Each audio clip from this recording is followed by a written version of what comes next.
شبیر کے قاتل کا نہ پیلے جب تک تر نہیں ہوں گے اے مہدی تیری تلوار کے ہونٹ۔ خون شبیر کے قاتل کا نہ پیلے جب تک، خون شبیر کے قاتل کا نہ پیلے جب تک تر نہیں ہوں گے اے مہدی تیری تلوار کے ہونٹ، تو تر نہیں ہوں گے اے مہدی تیری تلوار کے ہونٹ۔ تو دے دیا کرتے ہیں سائل کو طلب سے پہلے، کھلنے دیتے نہیں عباس طلبگار کے ہونٹ۔ دے دیا کرتے ہیں سائل کو طلب سے پہلے، کھلنے دیتے نہیں عباس طلبگار کے ہونٹ۔ آئیے انہی مصروں کے زیر سایہ میں گزارش گزار ہوں حجت الاسلام والمسلمین عالی جناب مولانا سید صفدر رضا امامی صاحب قبلہ کی خدمت میں رونق افروز منبر ہوں، اور ذکر فضائل و مصائب المومنین کو نبرم منزل بنائیں۔ ان کے استقبال میں باواز بلند نعرہ صلوات۔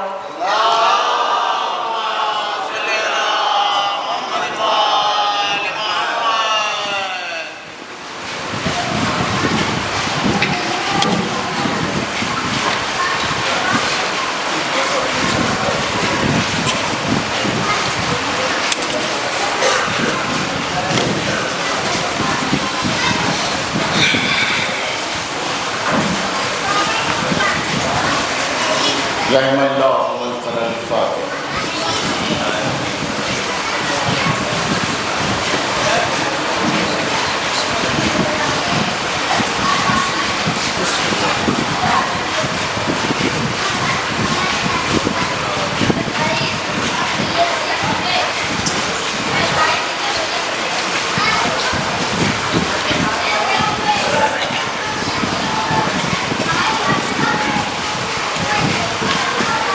ماشاءاللہ لا حول ولا قوة الا باللہ العلی العظیم۔ بسم اللہ الرحمن الرحیم۔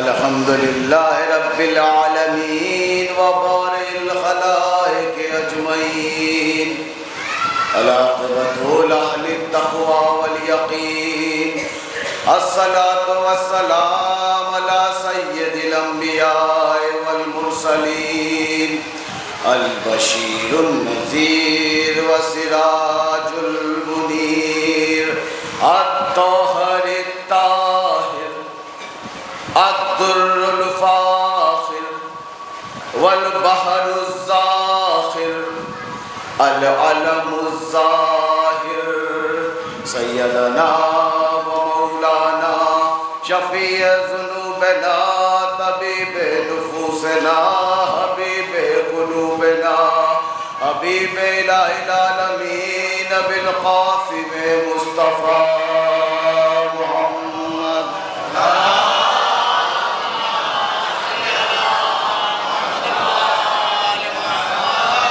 ثم الصلاة والسلام علی اہل بیتہ الطیبین الطاہرین المعصومین الابرار المنتجبین، الذین اذھب اللہ عنہم الرجس وطہرہم تطہیرا۔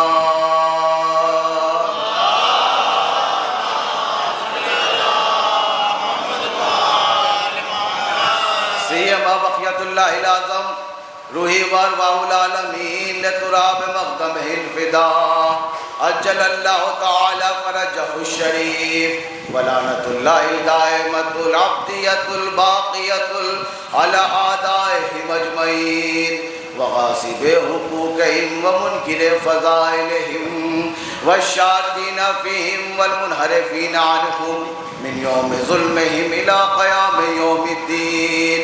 اما بعد فقد قال اللہ تبارک و تعالی فی قرآنہ المجید، بسم اللہ الرحمن الرحیم، یا ایھا الذین آمنوا اتقوا اللہ وکونوا مع الصادقین۔ صلوات اللہ۔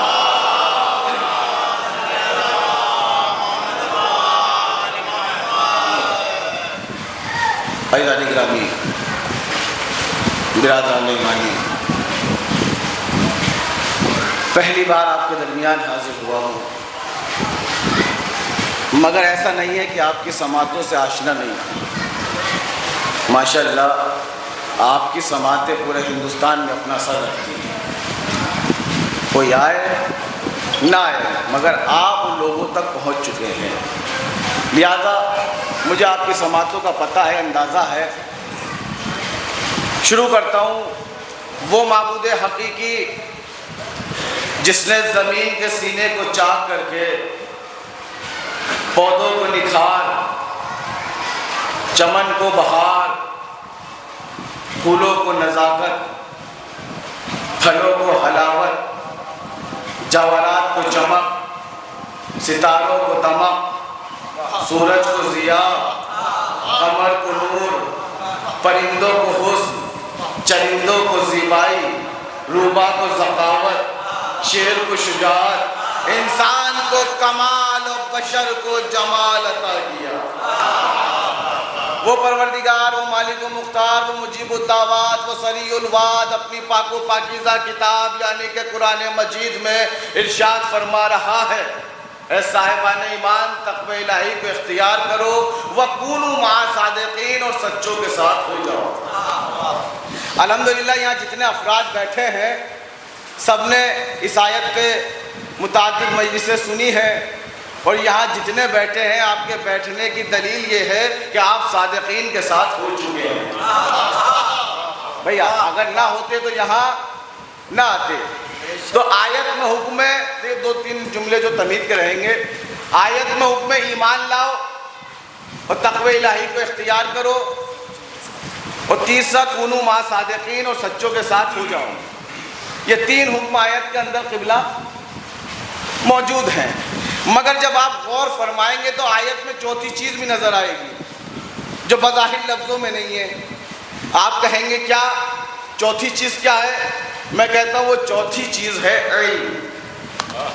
توجہ فرمائیے گا، وہ چوتھی چیز ہے علم۔ آپ کہیں گے کیسے؟ دیکھیے آیت میں ایمان لاؤ، ایمان وہی لائے گا جسے علم ہوگا۔ میں آپ کے درمیان پڑھ رہا ہوں، مجھے پتہ آپ کی سماعتیں کیسی ہیں۔ آیت میں حکم تقوی الہی کو اختیار کرو تو تقوی الہی وہی اختیار کرے گا جسے خدا کا علم ہوگا۔ آیت میں حکم صادقین کے ساتھ ہو جاؤ تو صادقین کے ساتھ وہی ہوگا جنہیں صادقین کا علم ہوگا۔ تو چار چیزیں آیت کے اندر آئی، تین ظاہر ہے، ایک آیت کے اندر پوشیدہ۔ قرآن نے بھی عظمت کے چار درجے بیان کیے، چار زینے بیان کیے، چار مرتبے بیان کیے۔ قرآن نے عظمت کا پہلا زینہ بتایا علم۔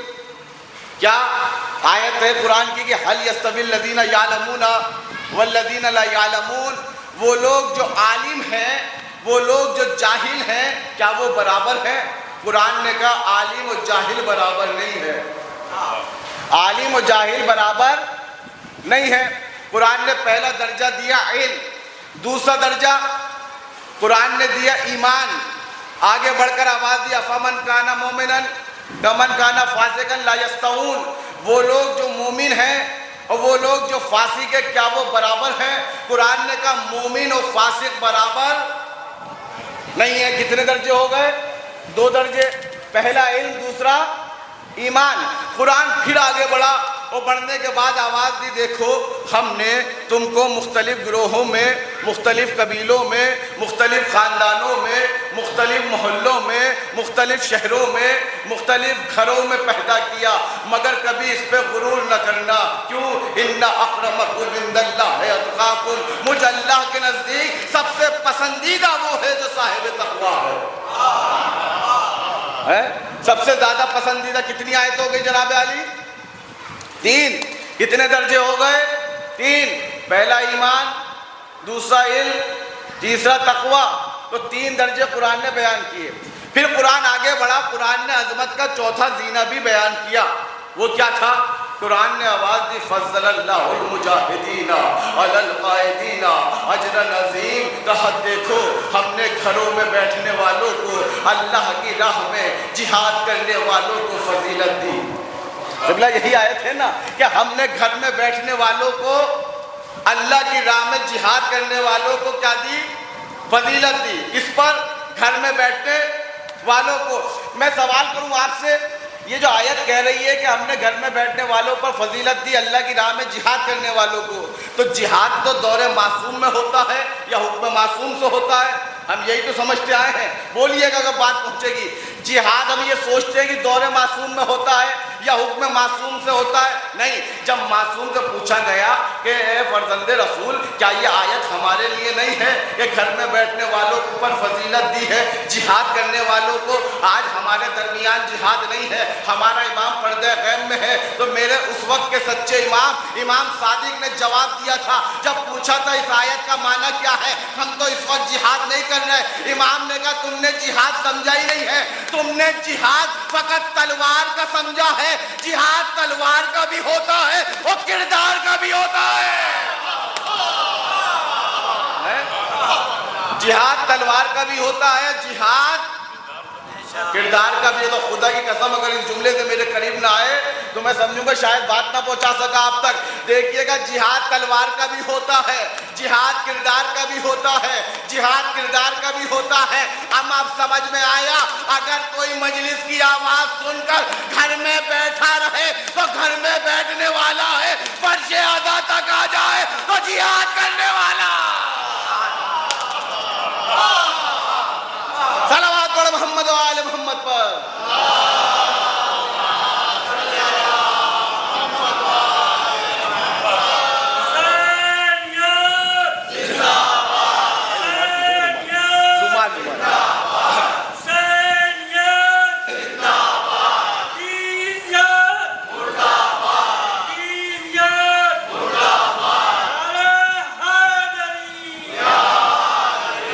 سلامت ہے مولا، زندگی کریں۔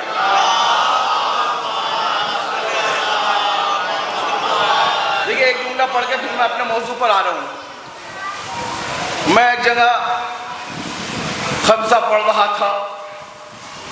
دیکھیے جب کوئی بھی خطیب یا شاعر پوچھے گا رم بھائی سے، حسن واسطی صاحب اللہ جناب یہاں موجود ہیں، بزرگان آپ سب موجود ہیں، جب ایک خطیب جب ممبر پر مجلس پڑھتا ہے نا تو وہ مجلس بھی پڑھتا ہے، لوگوں کے چہرے بھی پڑھتا ہے، مجلس بھی پڑھتا ہے، لوگوں کے چہرے بھی پڑھتا ہے۔ تو میں خمسہ پڑھ رہا تھا ایک مقام پر، نام مت پوچھیے گا کہاں پر۔ تو ایک دن پڑھ دی، 2 دن پڑھ دی، 3 دن پڑھ دی، 4 دن پڑھ دی، 5 دن پڑھ دی مجلس کو۔ لیکن جب چلنے کا وقت آیا تو ایک نوجوان آیا اور کہنے لگا قبلہ ہمارے حق میں دعا کر دے کہ ہم اربعین پہ جائیں۔ میں نے اس کو 5 دن مجلس میں نہیں دیکھا۔ میں کیا پڑھ رہا ہوں؟ میں نے 5 دن اس کو مجلس میں نہیں دیکھا تھا۔ میں نے برجستہ اس سے یہی جملہ کہا کہ تم اربعین کے جانے کی دعا تو کر رہے ہو، میں دعا بھی کر دوں گا، مگر یہ بتاؤ تم اربعین میں جا کے امام حسین کو کیا منہ دکھاؤ گے جب فرش اعضاء تک نہیں آ سکے؟ فرش اعضاء تک نہیں پہنچ پائے تو وہاں جا کر کیا منہ دکھاؤ گے؟ تو میں اپنے موضوع پہ آتا ہوں۔ 4 درجے ہو گئے جناب عالی، انشاءاللہ روح شاد ہو جائے گی اور معراج ہو جائے گی۔ پہلا علم، دوسرا ایمان، تیسرا تقوی، چوتھا جہاد۔ اب میں دہراؤں گا، آپ ساتھ میں بولیے گا۔ پہلا علم، دوسرا ایمان، تیسرا تقوی، چوتھا جہاد۔ خدا کی قسم اگر کسی انسان میں عظمت کا ایک درجہ پایا جائے تو وہ دوسروں سے محترم ہو جاتا ہے، وہ دوسروں سے مقدس ہو جاتا ہے، وہ دوسروں سے معتبر ہو جاتا ہے۔ رم بھائی بولیے گا، وہ دوسروں سے محترم ہو جائے گا اگر کسی میں عظمت کا ایک درجہ پایا جائے۔ آپ کہیں گے کیسے؟ اگر کوئی عالم ہے تو جاہل سے افضل ہے۔ نوجوانوں میری طرف توجہ رکھنا، اگر کوئی عالم ہے تو جاہل سے افضل ہے، اگر کوئی متقی ہے تو غیر متقی سے افضل ہے، اگر کوئی متقی ہے تو غیر متقی سے افضل ہے، اگر کوئی مومن ہے تو غیر مومن سے افضل ہے، اگر کوئی جہاد کرنے والا ہے تو گھر میں بیٹھنے والوں سے افضل ہے۔ ہائے خدا کی قسم کمال ہو گیا۔ اگر کسی کی ذات میں ایک درجہ پایا جائے تو دوسروں سے بلند ہو جاتا ہے، محترم ہو جاتا ہے، مقدس ہو جاتا ہے، معتبر ہو جاتا ہے۔ اگر ایک درجہ پایا جائے، مگر میں کیا کروں، میری سامنے ایک ایسی ذات ہے جس میں سارے صفات ہیں، سارے معجزات ہیں۔ خدا کی قسم جب علم کی منزل پہ آیا تو باب مدینۃ العلم کہلایا۔ جب علم کی منزل پہ آیا تو باب مدینۃ العلم کہلایا، ایمان کی منزل پہ آیا تو کل ایمان کہلایا، تقوی کی منزل پہ آیا تو امام المتقین کہلایا، امام المتقین کہلایا۔ اور یہی ذات علی تھی، جب جہاد کی منزل پہ آیا تو پیغمبر کو بھی کہنا پڑ گیا ضربۃ علی یوم الخندق افضل من عبادت بغلہ۔ صلوات پڑھ محمد و آل محمد پر۔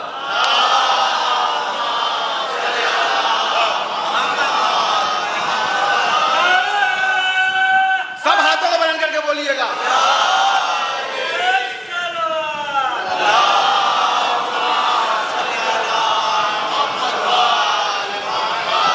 کیا کہنا، ایمان کی منزل پر آئے تو کل ایمان کہلائے، جہاد کی منزل پر آئے تو ضربۃ علی یوم الخندق افضل من عبادت الثقلین کہلائے۔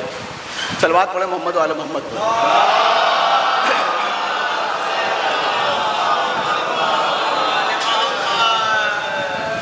ایک بار اور صلوات پڑھے محمد و آل محمد پر۔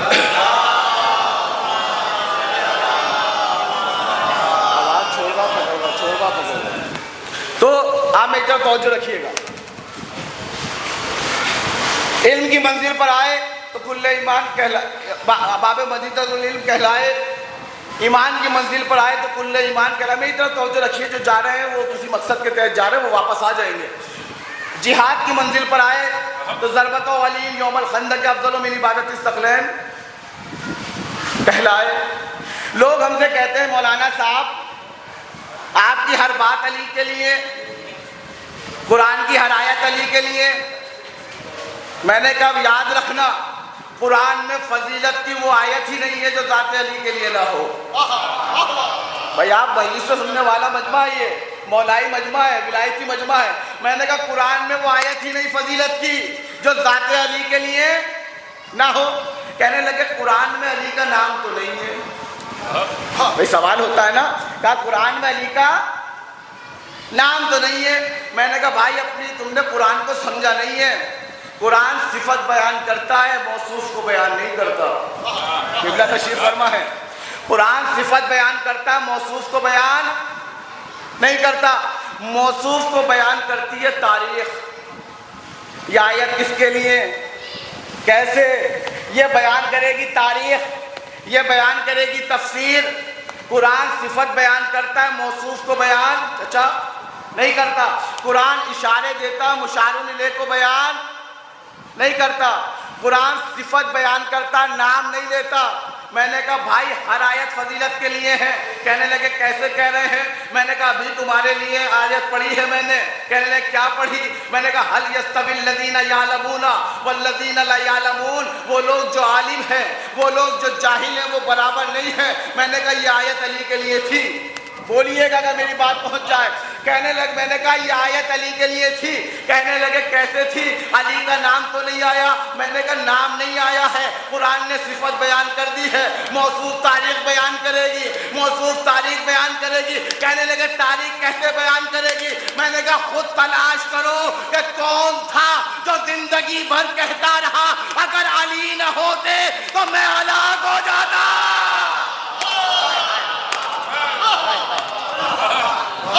کون تھا جو زندگی بھر کہتا رہا اگر علی نہ ہوتے تو میں ہلاک ہو جاتا؟ اور یہی ذات علی تھی جو زندگی بھر کہتی رہی سلونی سلونی قبل ان تفقدونی۔ ہر آیت جو ہے ذات علی کے لیے فضیلت کی، ہر آیت۔ خدا کی قسم اگر میدان میں آ جائے تو ایک ضربت ثقلین کی عبادت پہ بھاری پڑ جائے، یہ علی ہے علی، رسول کے دوش پہ آ جائے تو غدیر بن جائے، بستر پہ سو جائے تو شب ہجرت بن جائے۔ یہ علی علی، لوگوں نے علی کو نہیں سمجھا، 25 سال علی کو دور رکھا، 25 سال، اور 25 سال کے بعد مجمع بیدار ہوا، آ گئے در علی ابن ابی طالب پر۔ بھائی تاریخ دان مجمع ہے، تاریخ پڑھا ہوا ہے، سب کے ذہنوں میں تاریخ ہے کہ 25 سال کے بعد آ گئے در علی ابن ابی طالب پر، کہا مولا ہم نے آپ کو اب سمجھا ہے۔ مولا نے کہا 25 سال لگ گئے یہ سمجھنے میں، کہا 25 سال لگ گئے یہ سمجھنے میں۔ مولا کا جملہ ہے، میرا جملہ نہیں ہے، اگر مولا کا جملہ پہنچ جائے تو دعاؤں سے نواز دیجیے گا، ہاتھوں کو بلند کر دیجیے گا۔ کہا مولا یہ آپ کا حق ہے، اگر آپ نے قبول نہ کیا تو ہماری تلواریں ہوں گی، ہماری گردنیں ہوں گی، آپ اس کے حقدار ہیں۔ علی نے مسکرا کے کہا 25 سال لگ گئے یہ سمجھنے میں کہ اس کا حقدار کون ہے، وہ غدار۔ 25 سال لگے، حقدار کون ہے اور غدار کون ہے؟ مولا نے کہا ایک شب کی مہلت دیتا ہوں تمہیں، اگر اپنے فیصلے پہ باقی رہے تو کل فیصلہ مسجد میں ہوگا۔ خدا ہی کیسا مجمع مسجد میں بیٹھا ہے، اگر اب بھی اس جملے کی قدر نہ کی تو پھر کب کریں گے؟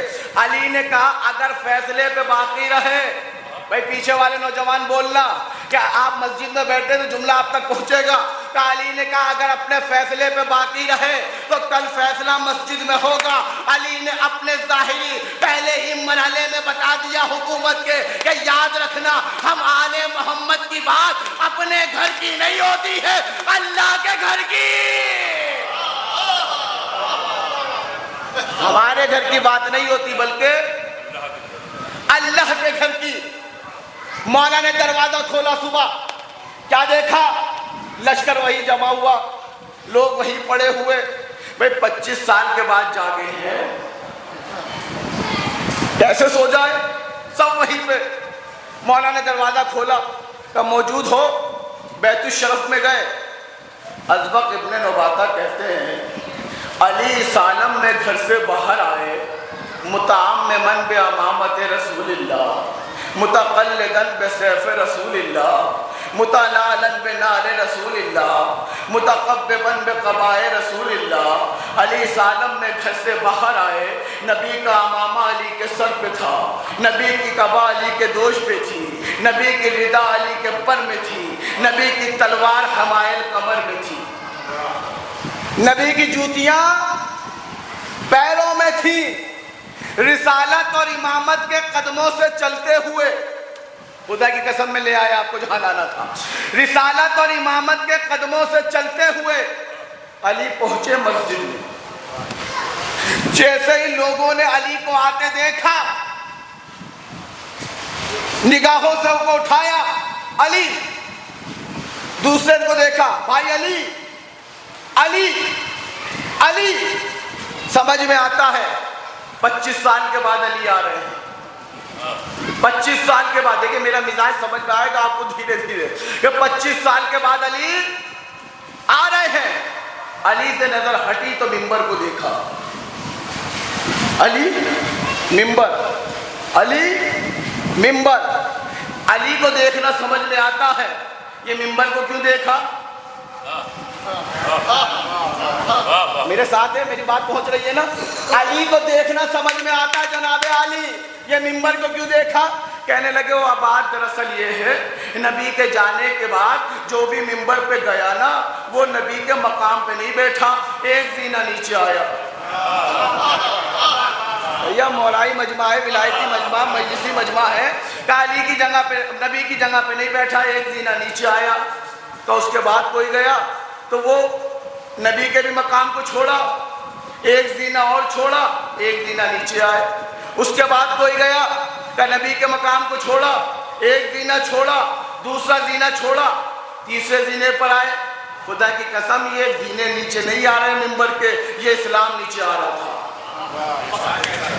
میں نے خاموشی سے جملہ پڑھ دیا، پوری تاریخ ہے اس جملے میں، کہ یہ ممبر کے زینے نیچے نہیں آ رہے بلکہ اسلام اب روح شاد ہو جائے گی، خدا کی قسم میری محنت کا صلہ مجھے دے دینا، اگر آپ کے خون میں روانی اور بازوؤں میں جوانی ہے تو دعاؤں سے نوازنا۔ کہا علی کو دیکھا، منبر کو دیکھا، علی کو دیکھا، منبر کو دیکھا، علی کہاں بیٹھیں گے، علی کہاں بیٹھیں گے، علی کہاں بیٹھیں گے۔ ایک بات اور تھی، کسی خطیب سے سنا میں نے، پڑھا نہیں ہے تاریخ میں، مسئلہ یہ تھا لوگ منبر کو اس لیے اور دیکھ رہے تھے کہ منبر کے زینے ختم ہو گئے تھے، ختم ہو گیا، علی کہاں بیٹھیں گے۔ اب جملہ آپ کے حوالے کرنا صفدر امامی کلیجے کی طاقت سے، اگر جملہ پہنچ جائے تو دعاؤں سے نواز دینا، محنت کا صلہ دے دینا۔ علی کو دیکھا، منبر کو دیکھا، علی نے قدموں کو آگے بڑھایا، رسالت اور امامت کے قدموں سے چلتے ہوئے علی منبر کے قریب آئے۔ ابو تراب نے تراب سے قدموں کو اٹھایا، ابو تراب نے تراب سے قدموں کو اٹھایا۔ اب جملہ پڑھ دوں، علی نے پہلے زینے پہ قدم رکھا، علی نے دوسرے زینے پہ قدم رکھا، علی نے تیسرے زینے پہ قدم۔ بھائی جملہ کلیجے کی طاقت سے، علی نے پہلے زینے پہ قدم، دوسرے زینے پہ قدم، تیسرے زینے پہ قدم۔ مجھے ایسا لگا منبر کے زینوں پہ نہیں، منافقوں کے زینوں پہ۔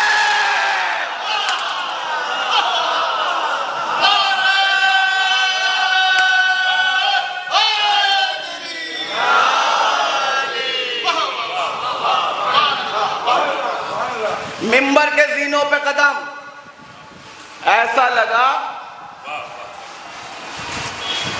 کہ منافقوں کے، بولیے بھائی، منافقوں کے سینوں پہ۔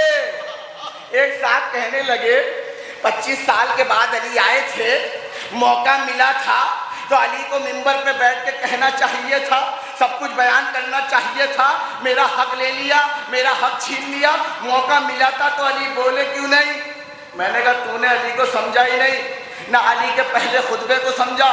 سنیے گا جملہ آپ کے حوالے کر رہا ہوں، علی نے قرآن کی آیت پڑھ کے فیصلہ کر دیا کہ اس کے آگے بولنے کی ضرورت نہیں تھی۔ کیا کیا علی نے؟ میں نے کہا پہلے زینے پہ قدم، دوسرے زینے پہ قدم، تیسرے زینے پہ قدم، وہیں بیٹھ گئے جہاں نبی بیٹھتے تھے، اور آنکھوں کو اٹھا کر کہا چال حق بتا کر باطل، حق آیا باطل گیا۔ علی کو دوسرا جملہ کہنے کی ضرورت ہی نہیں پڑی، حق آیا باطل، ان الباطل کان زہوقا، باطل تو تھا ہی جانے والوں میں سے۔ علی بیٹھ گئے، لطف آئے گا آپ کو، خدا کی قسم وہ گفتگو کرنے جا رہا ہوں۔ میں پہلی بار آیا آپ کے درمیان، ارم بھائی کی محبت ہے، میں یہاں مجلس پڑھ رہا ہوں، آپ نے بڑے بڑے خطیبوں کو سنا، لوگوں کو سنا، دوران مجلس مجھ سے کوئی ایسا عمل ہو جائے جو نازیبا ہو، جو نیا ہو، تو کیا ہوتا ہے؟ نیچے بیٹھنے والوں کی کوہنیاں چل جاتی ہیں،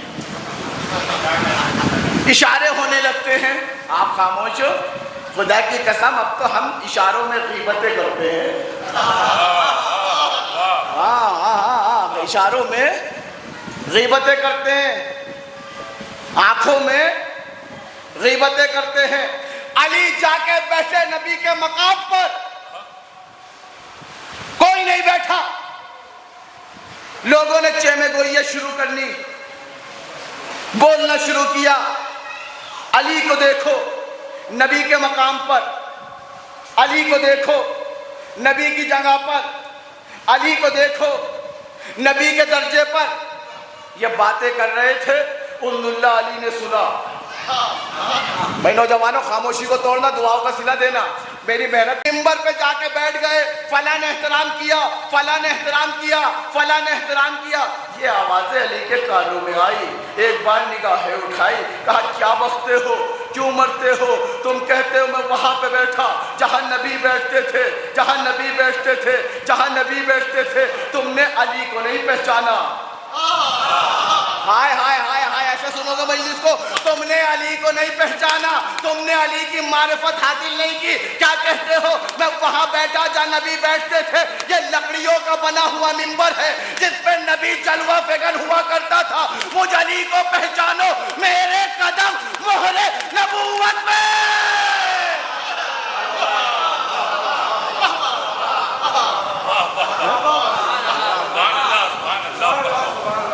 میرے قدم مہر نبوت پہ آتے ہیں، مہر نبوت پہ، دوش نبوت پہ. یا وکیل ہے کوئی؟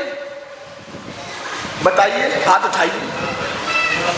دن میں مجلس پڑھنے کا ایک نتیجہ یہ بھی ہوتا ہے کہ مجمع جو ہے بہت دیر سے سمجھتا ہے. ابھی ارم بھائی سے اسی مسئلے میں گفتگو ہو رہی تھی. رات میں مجلس پڑھنا بڑا آسان ہے، دن میں مجلس پڑھنا بڑا سخت ہے، اور جو ناشتہ نہ کر کے آئے اس سے بلوانا تو اور سخت ہے. اگر اس کا پیٹ خالی ہے تو گھر جانے کی فکر میں اور کھانا کھانے کی فکر میں لگا رہے گا. اور دو ہی جگہ سب سے زیادہ خیال آتے ہیں، ایک مسجد میں، ایک فرش عذاب.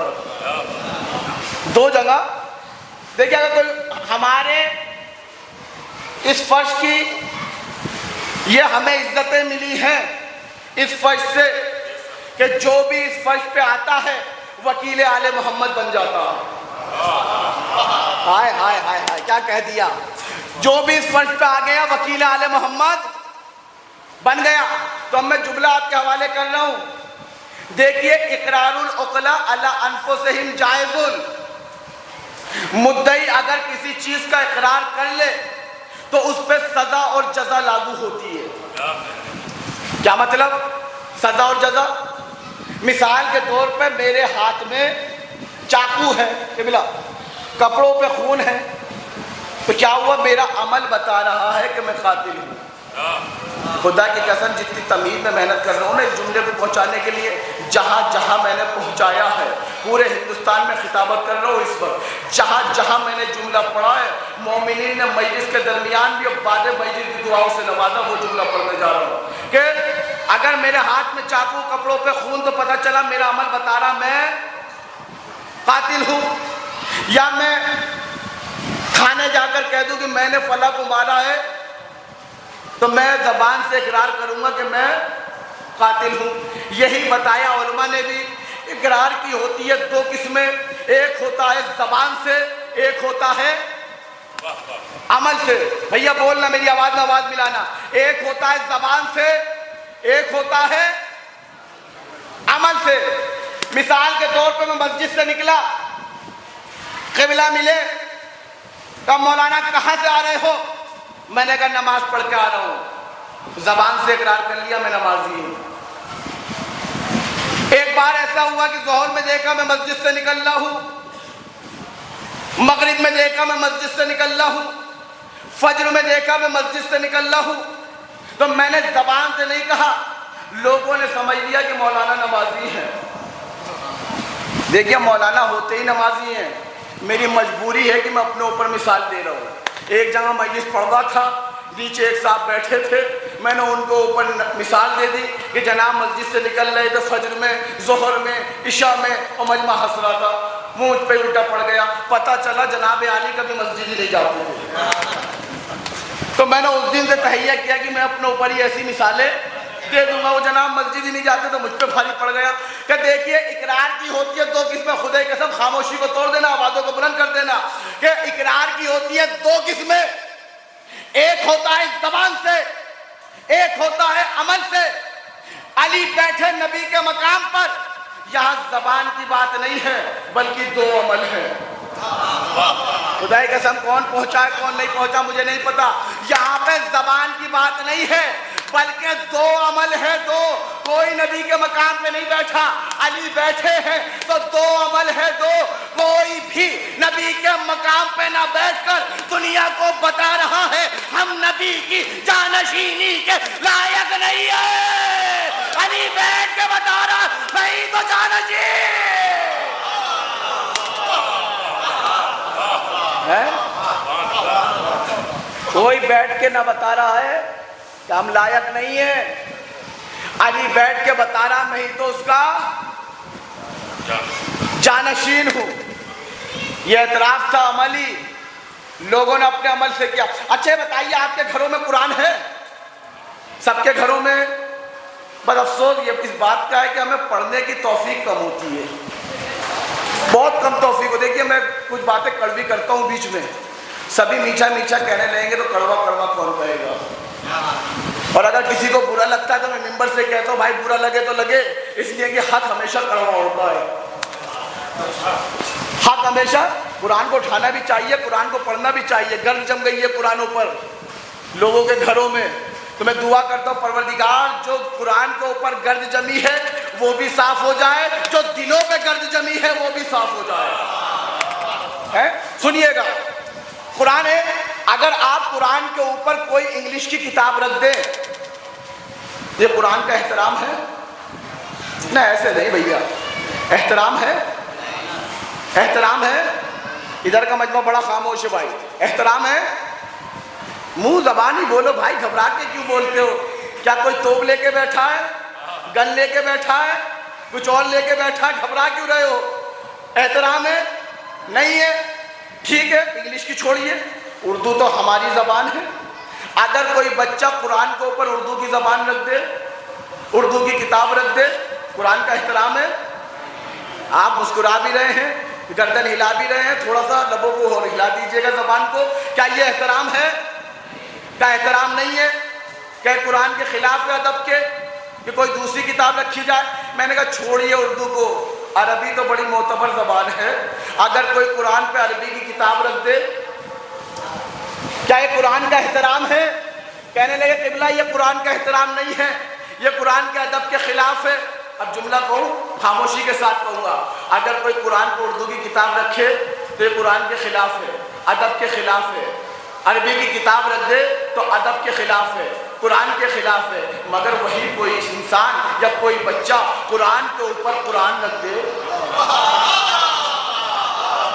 نہ ادھر والا مجمع خاموش ہے بھائی، یہ تو بول رہا ہے، دیکھو چچا بول رہے ہیں، چچا بول رہے ہیں، آپ خاموش ہو، آپ خاموش ہو، آپ کو بولنا چاہیے۔ اگر کوئی قرآن پہ قرآن رکھ دے تو اب کیا ہے؟ کہنے لگے قبلہ یہی تو قرآن کا احترام ہے، یہی تو قرآن کا ادب ہے، یہی تو قرآن کا ادب ہے، یہی تو قرآن کا ادب ہے۔ اب جملہ آپ کے حوالے کر رہا ہوں، یہی وجہ تھی امام صادق نے فرمایا اولون محمد اوسطون محمد آخرون محمد فکلنا محمد۔ سب ہاتھوں کو بلند کر کے اولون محمد اوسطون محمد آخرون محمد بلکلون محمد۔ دیکھیے آپ کے بدن میں خون ہے، خون میں روانی ہے، اور روانی میں علی ہے، تو ہتھیلی پہ دل آ جانا چاہیے، میرے حق میں دعا نکلنی چاہیے۔ اولون محمد اوسطون محمد آخرون محمد بلکلون محمد۔ امام صادق نے فرمایا یاد رکھنا، اگر حسن کو نبی کی گود میں دیکھنا، اگر حسین کو نبی کی آغوش میں دیکھنا، اگر علی کو نبی کے دوش میں دیکھنا، تو غیر کو نبی پہ نہ دیکھنا، قرآن کو قرآن پہ دیکھنا۔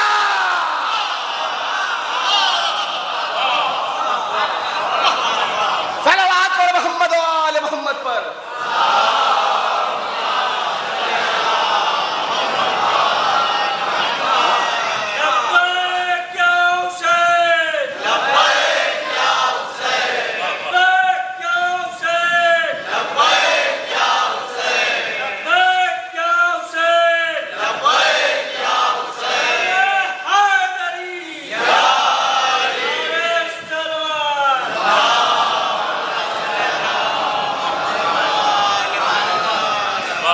غیر کو نبی پہ نہ دیکھنا، بلکہ قرآن کو قرآن پہ دیکھنا، نور کو نور پہ دیکھنا، طیب کو طیب پہ دیکھنا، طاہر کو طاہر پہ دیکھنا۔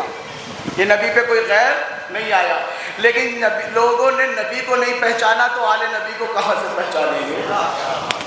جب نبی سمجھ میں نہ آئے تو آل نبی کہاں سے سمجھ میں آئیں گے؟ روایت پڑھ دوں، نبی کو نہیں سمجھا، کہنے لگے وہ دائی حلیمہ چلی اپنے گھر سے مکہ پہنچی، دیر سے پہنچی۔ کہا کیوں پہنچی دیر سے؟ کہ سواری لنگڑی تھی، بوڑھی تھی، کمزور تھی، آہستہ چلتی تھی، جب مکہ پہنچی تو وہ عورتیں جو تیز ترار، دیکھیے نبی کو نہیں سمجھا تو آل نبی کہاں سے سمجھ میں آئیں گے، کہ تیز ترار سواریوں پہ عورتوں نے پہنچ کر مکے کے سارے بچوں کو اٹھا لیا۔ جب دائی حلیمہ پہنچی تو مکے میں کوئی بچہ نہیں بچا تھا، ایک بچہ تھا جو غریب تھا، غریب تھا، چچا دعاؤں سے نوازنا، غریب تھا، نام محمد تھا، یہی لکھا نا قبلہ، نام محمد تھا۔ میں رسالت پہ پڑھنے کا عادی ہوں، میرا اشرف پڑھا دیکھ لیجئے گا یوٹیوب پہ پورا رسالت پر، کہا غریب تھا۔ میں نے کہا یاد رکھنا، جو بھی امت اپنے رسول کو غریب سمجھتی رہے گی وہ دنیا کے سامنے کبھی امیر نہیں بن سکتی ہے۔ غریب تھا، دادا کے زیر کفالت تھا، نام محمد ابن عبداللہ تھا، یتیم تھا۔ میں نے کہا ٹھیک ہے، دیکھیے ہمیں کسی کے عقیدے سے جھگڑا نہیں ہے، بھیا ہاتھوں کو بلند کرنا، آواز کو بلند کرنا، ہمارا کسی کے عقیدے سے جھگڑا نہیں ہے، ہم کسی سے کوئی اختلاف نہیں کرتے۔ خدا کی قسم صفدر امامی پورے ہندوستان میں گھوم گھوم کے دعا کر رہا ہے، اور یہاں بھی یہی دعا کر رہا ہوں کہ پروردگار ہمارا کسی سے جھگڑا نہیں، کسی سے لڑائی نہیں، ہماری تو بس چھوٹی سی دعا ہے کہ پروردگار ہم جس کو مانتے ہیں ہم اس کے ساتھ اٹھے، وہ جس کو مانتے ہیں وہ اس کے ساتھ ہے۔ ہمارا کسی سے کوئی بھی عقیدہ بناؤ، لیکن ہم فضیلت وہی سے نکال کے لائیں گے، فضیلت وہی سے لے کر آئیں گے۔ نبوت کو نہیں سمجھا تو امامت کو کیا سمجھیں گے؟ کہتے ہیں 40 سال کے بعد رسول بنے، 40 سال کے بعد رسول بنے، پیدائشی اندھا 70 سال میں آنکھیں نہیں پاتا، پیدائشی اندھا 70 سال میں آنکھیں نہیں پاتا ہے۔ کہ دائی حلیمہ کوئی بچہ نہیں بچا، شوہر کے پاس آئی، کہ والی و وارث کوئی بچہ نہیں بچا، ایک بچہ ہے یتیم ہے۔ شوہر نے سوچا تھوڑی دیر، پھر بیوی سے کہا اسی کو لے آؤ، کچھ نہ کچھ تو ملے گا۔ یہ تاریخ ان کی ہے، ادھر کی نہیں، ذہن میں رکھیے گا، لیکن میں فضیلت یہی سے نکال کے لاؤں گا کہ کچھ نہ کچھ تو ملے گا۔ دائی حلیمہ آئی، جناب عبد المطلب سے مذاکرات ہوئے، معاملات طے ہوئے، بچے کو اٹھایا۔ اب جملہ ہے آپ کے حوالے کر رہا ہوں، بولیے گا۔ کہتے ہیں جیسے ہی دائی حلیمہ 3 دن کے محمد کو، کتنے دن کے؟ 3 دن کے، کہتے ہیں 3 دن کے محمد کو اٹھانے کے بعد جیسے ہی دائی حلیمہ سواری کی پشت پہ بیٹھی، وہ سواری جو سب سے پیچھے رہتی تھی سب سے آگے نکل گئی۔ کیسے پڑھوں میں خدا کی قسم، کیسے پہنچاؤں باتوں کو؟ وہ سواری جو سب سے پیچھے رہتی تھی سب سے آگے نکل گئی، لنگڑاہٹ ختم ہو گئی، بڑھاپا ختم ہو گیا، کمزوری ختم ہو گئی، آہستہ چلنا ختم ہو گیا، پیچھے رہنے والی سب سے آگے نکل گئی۔ اور میرے ساتھ اللہ تمہیں سلامت رکھے، تمہاری جوانیوں کو سلامت رکھے، تمہاری آوازوں کو سلامت رکھے، تمہاری اولادوں کو سلامت رکھے۔ کہنے میں نے کہا بھائی یہ بتاؤ دائی حلیمہ کے وجود میں اتنی برکت، خدا کی قسم بولنا، ارم بھائی بولنا، دعا سے نوازنا۔ میں نے کہا دائی حلیمہ کے وجود میں اتنی برکت، لنگڑی سواری جو ہے لنگڑاہٹ ختم ہو گئی، کمزور سواری کی کمزوری ختم ہو گئی، پیچھے رہنے والی سب سے آگے نکل گئی، جو ناتوا تھی ناتوانی دور ہو گئی۔ دائی حلیمہ کے وجود میں اتنی برکت، سارے مسلمان آ گئے، میرا گریبان پکڑا، کہا صفدر امامی یہ دائی حلیمہ کے وجود میں برکت نہیں تھی۔ میں نے کہا پھر کس کے وجود میں برکت تھی؟ کہا تمہیں نہیں پتا ہے، 3 دن کے محمد کو، 3 دن کے محمد کو، 3 دن کے محمد کو لے کر جیسے ہی دائی حلیمہ سواری کی پشت پہ بیٹھی، سواری کو پتا چل گیا میری پشت پہ آنے والا کائنات کا رسول ہے۔ بھائی میں نے کیا پڑھ دیا کہ میری پشت پہ آنے والا کائنات کا رسول ہے۔ میں نے کہا واہ مسلمانوں، تمہاری عقلوں پہ پتھر پڑ گئے، احمد سواری کو پتا چل گیا 3 دن کا محمد کائنات کا رسول ہے۔ مسلمانوں کو 40 سال تک پتا ہی نہ چل سکا۔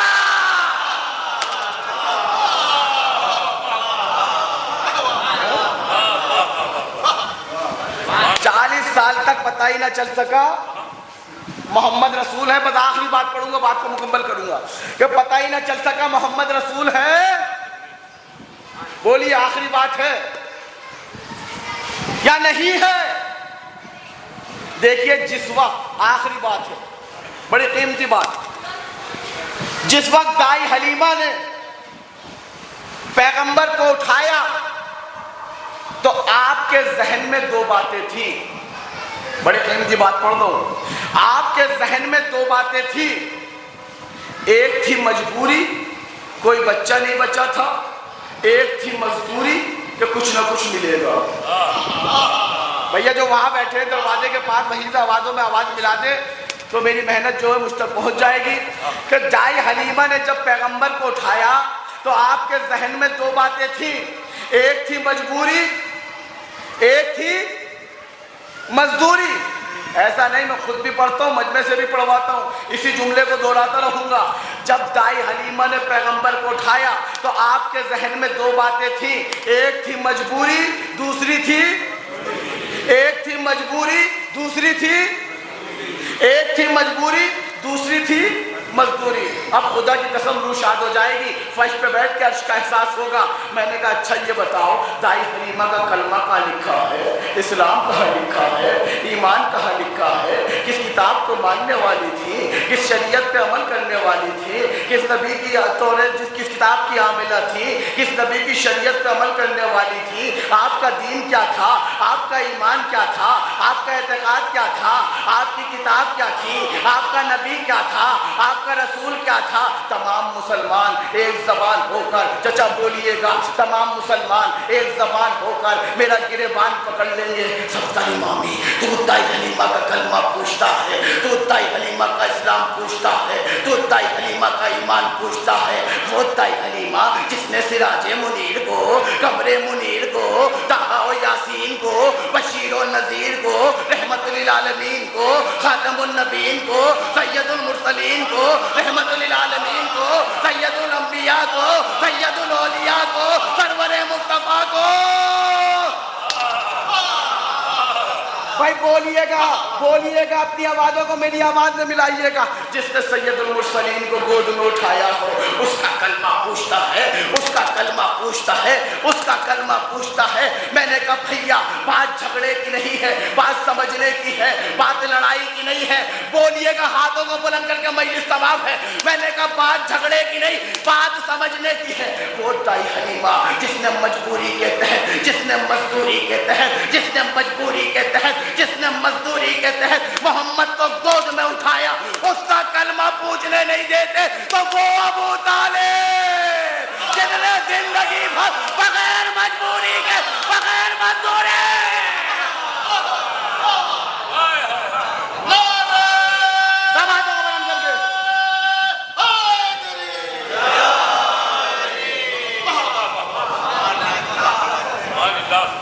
گفتگو کو میں یہ سمجھ دیتا ہوں,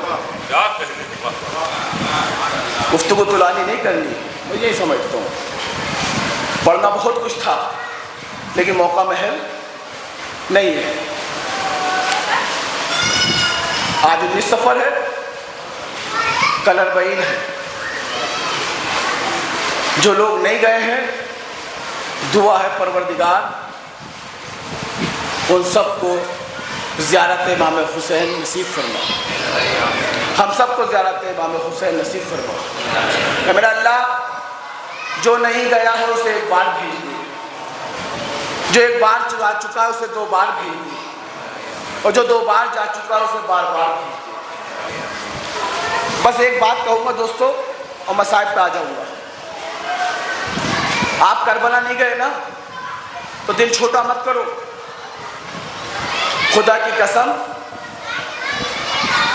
شیخ جعفر شوشتری علیہ رحمہ کہتے ہیں یہ جو لکھا ہے نا استجابت الدعا تحت قبۃ الحسین, دعا قبول ہوتی ہے امام حسین کے گنبد کے نیچے.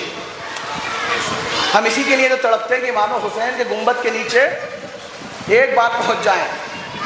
شیخ کہتے ہیں یہ جو لکھا ہے نا استجابت الدعا تحت قبۃ الحسین, کہتے ہیں جو وہاں جا نہیں سکتا نا مگر فرش اعظم پر آ جاتا ہے تو حسین اپنا وہی قبہ یہاں لگا دیتے ہیں. بہت بڑی بات ہے. وہی گنبد فرش اعضا پہ لگا دیتے ہیں, عزاداروں کے سر پہ لگا دیتے ہیں, اور جو فرش اعضا پر بیٹھ کر سچے دل سے دعا مانگتا ہے اس کی دعا ایسے ہی قبول ہوتی ہے جیسے امام حسین کے حرم میں ہوتی ہے. جیسے حرم امام حسین میں دعا قبول ہوتی ہے. مگر بات تو دل کی, دل کربلائی ہو جائے, فکر کربلائی ہو جائے, اہداف کربلائی ہو جائے, مقاصد کربلائی ہو جائے, تو خدا کی قسم فرش اعضا پہ بیٹھ کے یہ احساس کرے گا کہ حرم امام حسین میں بیٹھا. یہ احساس ہوگا. یہ مجلس چہلم کے عنوان سے, اس کا چہلم جس کے سر و تن میں جدائی کر دی گئی,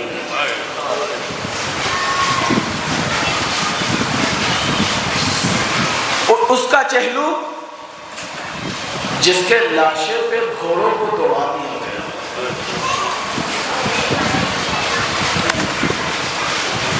کہتے ہیں کربلا کے بعد حسین کی مصیبتیں ختم ہو گئی, زینب کی مصیبتیں شروع ہو گئی, سید سجاد کی مصیبتیں شروع ہو گئی. رونے کے لیے بس اتنا کافی ہے. سوچو سید سجاد کی کیا غربت ہوگی. سر اٹھاتا تھا بابا کا کٹا سر لو کے نیزہ پر, سر جھکاتا تھا پھوپھی اماں کا کھلا سر. ہاں رونے کے لیے آئے نا تو رونے میں شرم نہیں, رونے میں جھجک نہیں. یہ مت سوچنا میری آواز بغل والا سنے گا تو کیا سوچے گا. یہ سوچنا شاید آپ کے پہلو میں زخموں سے چور حسین بیٹھا ہو. سید سجاد کی غربت, ہاتھوں میں ہتکڑیاں, پاؤں میں بیڑیاں, گلے میں توک ہے.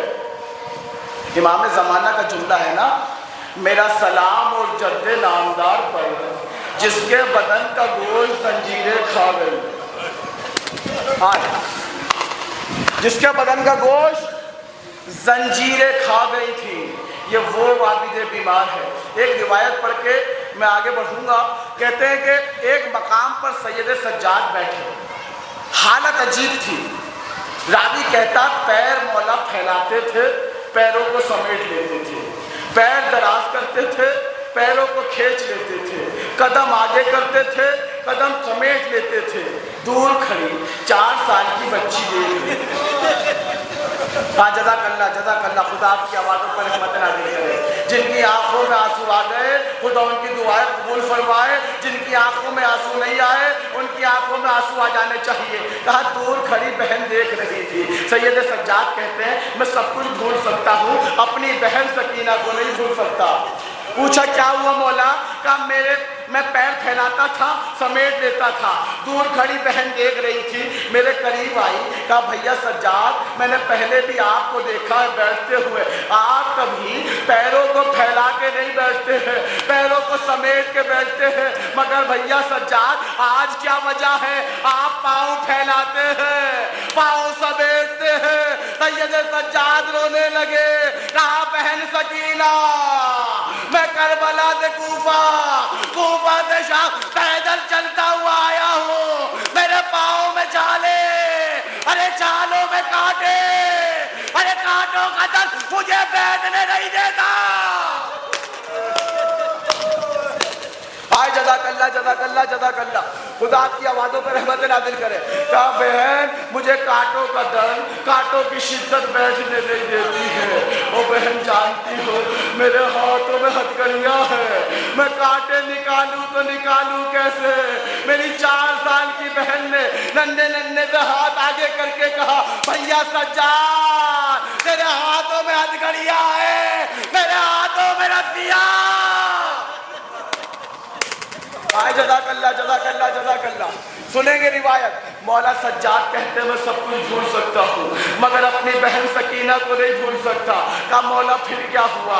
کہ ایک مقام ایسا آیا سکینہ کے ہاتھ کھلے, سکینہ کہیں اور نہیں گئی, دوڑ کے میرے قریب آئی. کہا بھیا سجاد ارے اپنے پاؤں دکھا, میں تیرے پیروں سے کانٹے نکالوں, ہاتھوں سے میرے پیروں سے کانٹے نکالے، مجھے آرام مل گیا۔ مگر کوئی سکینہ سے پوچھے بی بی آپ کے پاؤں۔ جزاک اللہ جزاک اللہ جزاک اللہ۔ بعض ہزاروں یہ قافلہ پہنچ گیا زندان شام میں۔ زندان شام میں سکینہ کی شہادت ہو گئی زندان شام میں، ننھی سی قبر بن گئی زندان شام میں، سجاد نے مرثیہ پڑھا زندان شام میں، بیویوں نے سر و سینہ پیٹا زندان شام میں۔ ایک وقت آیا کہ اس قافلے کو رہائی نصیب ہوئی، ان قیدیوں کو رہائی نصیب ہوئی۔ بس آخری فکر مصائب کے پڑھوں گا۔ جب رہائی ملی نا تو زینب نے شرط رکھی، کہا بیٹا سجاد ہم رہا تو ہو جائیں گے مگر ہماری شرطیں ہیں۔ کہا پھوپھی اماں کیا شرطیں ہیں؟ کہا ہمارے تبرکات واپس کیے جائیں، ہمارا لوٹا ہوا مال واپس کیا جائے۔ کہا دوسری شرط یہ ہے بیٹا، ہمیں اپنے حسین بھائی کی مجلس برپا کرنی ہے، ہم کھل کے نہ رو سکے، جب بھی ہم روتے تھے کوئی تازیانہ مارتا تھا، کوئی تماچا مارتا تھا، کوئی کھولتا ہوا پانی ڈالتا تھا، مجلس برپا کرنی ہے۔ کہا ہمیں شہداء کے سر جتنے ہیں وہ ہمارے حوالے کیے جائیں۔ عزاداروں میں سارے مسائل چھوڑتے ہوئے آگے بڑھ رہا ہوں۔ کہتے تبرکات آنے لگے، چادریں آئیں، ایک چادر آئی، زینب آگے بڑھی کہ بھابھی ربا یہ آپ کی چادر ہے۔ دوسری چادر آئی، زینب آگے بڑھی، بھابھی لیلا یہ آپ کی چادر ہے۔ تیسری چادر آئی، ماں فضہ یہ آپ کی چادر ہے۔ ایک چادر آئی، بہن کلثوم یہ آپ کی چادر ہے۔ ایک چادر آئی، سارے بیویوں نے زینب کے سر پہ چادر رکھی، زینب یہ تمہاری چادر ہے۔ عزاداروں روئیے گا۔ کہتے ہیں اس کے بعد میں ایک چھوٹی سی چادر آئی، ایک ننھی سی چادر آئی۔ ارے اس چادر کو دیکھا، قرآن برپا ہو گیا۔ زینب آگے آگے، ارے بیویاں پیچھے پیچھے۔ زینب ایک ننھی سی قبر پہ گئی، چادر کو بچھا دیا۔ زینب نے کہا اے سکینہ تیری چادر آ گئی۔ عزاداروں بس مصائب تمام ہوئے، رہائی ملی۔ زینب نے کہا بیٹا سجاد اس قافلے کو وہاں سے گزارنا جہاں کربلا پڑتی ہو۔ قافلے کو کربلا کے راستے سے گزارا گیا، جیسے ہی کربلا میں قدم رکھا مجلس تمام ہو گئی۔ رو لینا عزاداروں، حق کے گریہ ادا کر دینا۔ کہتے ہیں ایک ایک بی بی نے ایک ایک شہید کی قبر پہ گرانا شروع کیا۔ علی اکبر کے قبر پر لیلا نے گرا دیا، تمام شہداء کی قبر پر ان کی بیویوں نے، عورتوں نے گرا دیا۔ کہتے ہیں زینب نے جیسے ہی دیکھا، سید سجاد نے کہا پھوپھی اماں میرے بابا کی قبر ہے۔ کہتے ہیں زینب سنبھلی نہیں، زینب نے اونٹ سے گرا دیا۔ کہتے ہیں نا کہ حسین کوہنیوں کے بل گئے تھے علی اکبر کے لاشے پہ۔ ارے تاریخ کہتی ہے حسین کی قبر پہ زینب کوہنیوں کے بل گئی۔ اللہ اکبر مجلس تمام دوستوں۔ کہتے ہیں حسین کی قبر پہ پہنچی اور جانے کے بعد قبر کو آغوش میں لے لیا۔